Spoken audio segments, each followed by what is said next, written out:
Матрешка – это японская игрушка? В самоваре можно варить кашу? Шапка-ушанка – это головной убор военных? Сегодня мы будем говорить с вами о русских сувенирах. Я расскажу вам о том, как они появились и где можно найти их лучшие образцы. Меня зовут Даша, вы на канале I Love Russian. Здесь вы можете найти бесплатные уроки по русскому языку и видео о культуре России. Подписывайтесь на мой канал, включайте уведомления, чтобы ничего не пропустить. Мой проект вы можете поддержать на сайте Buy Me a Coffee, ссылка будет в описании. Ну что, поехали!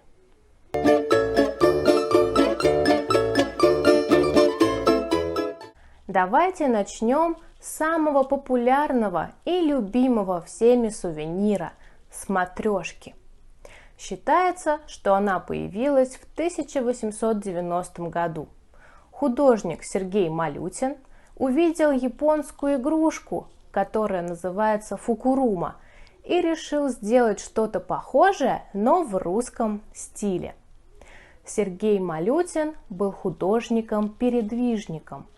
Он, как и другие художники этого направления, показывал жизнь простого народа. Поэтому матрешка Малютина – это женщина-крестьянка.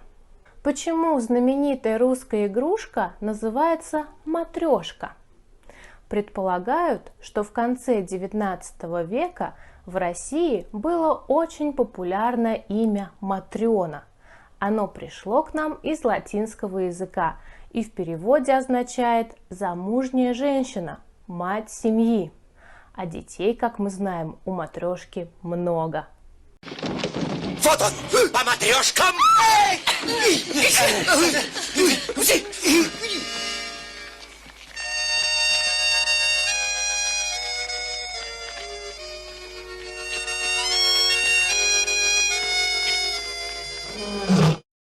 В России всегда очень любили пить чай.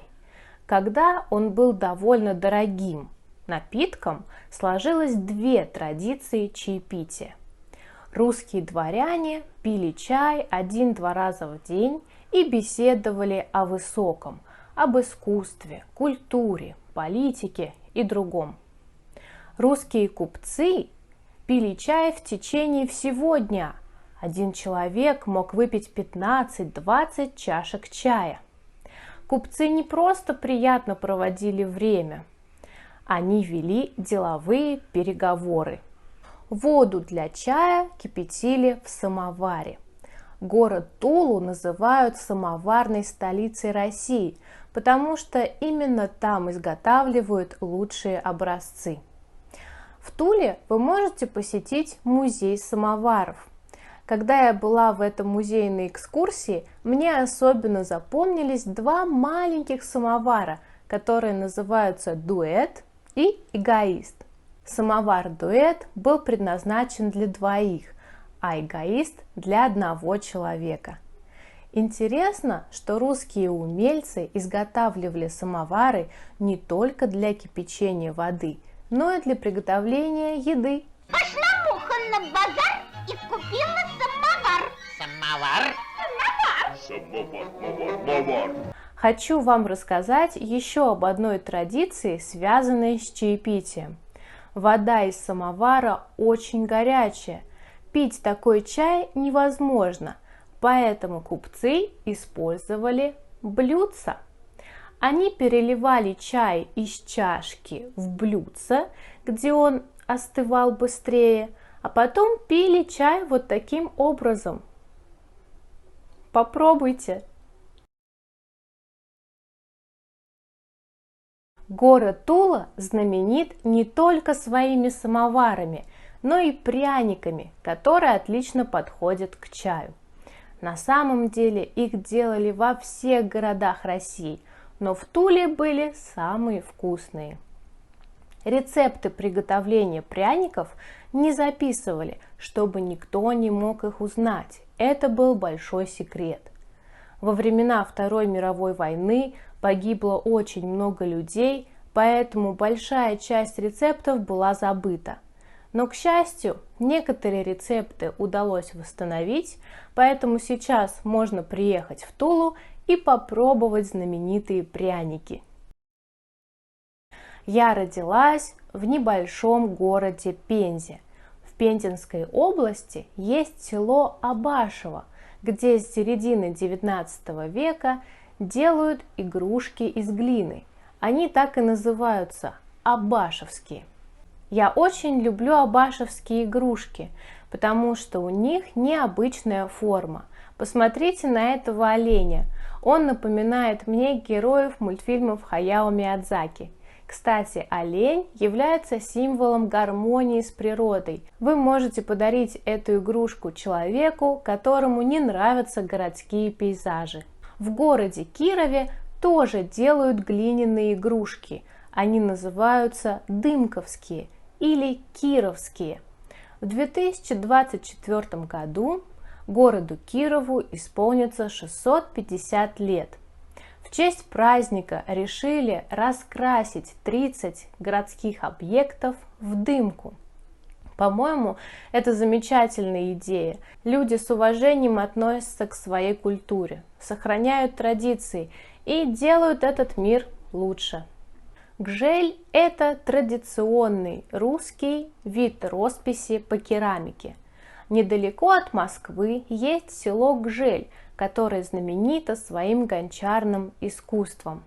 Вы можете приехать сюда и посмотреть весь процесс изготовления керамических изделий. До XIX века посуду и фигурки расписывали разноцветными красками, но потом стали использовать только белый и синий цвета. Хохлома – это тоже вид декоративной росписи, но не по керамике, а по дереву. Мастера работают золотистыми, красными, зелеными и черными красками. Хохлома появилась в 17 веке в деревнях, которые располагались на левом берегу реки Волги. Народные умельцы привозили свои изделия в торговое село Хохлома на ярмарке. Сейчас работу мастеров можно увидеть в городе Семенове. Сейчас, когда мы слышим слово «палех», мы представляем красивые шкатулки. На самом деле художники поселка писали иконы, и только после революции 1917 года начали расписывать шкатулки, используя сюжеты из русских народных сказок, сцены деревенской жизни и пейзажи.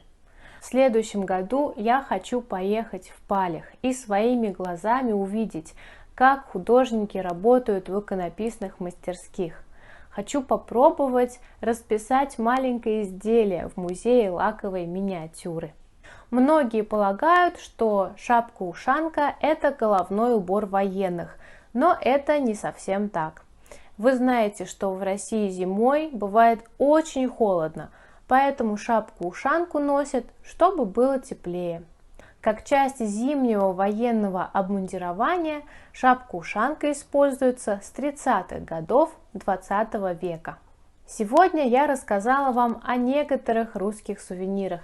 Напишите, пожалуйста, в комментариях, какой сувенир вам понравился больше всего и что нового вы узнали из видео. Всех люблю, пока-пока!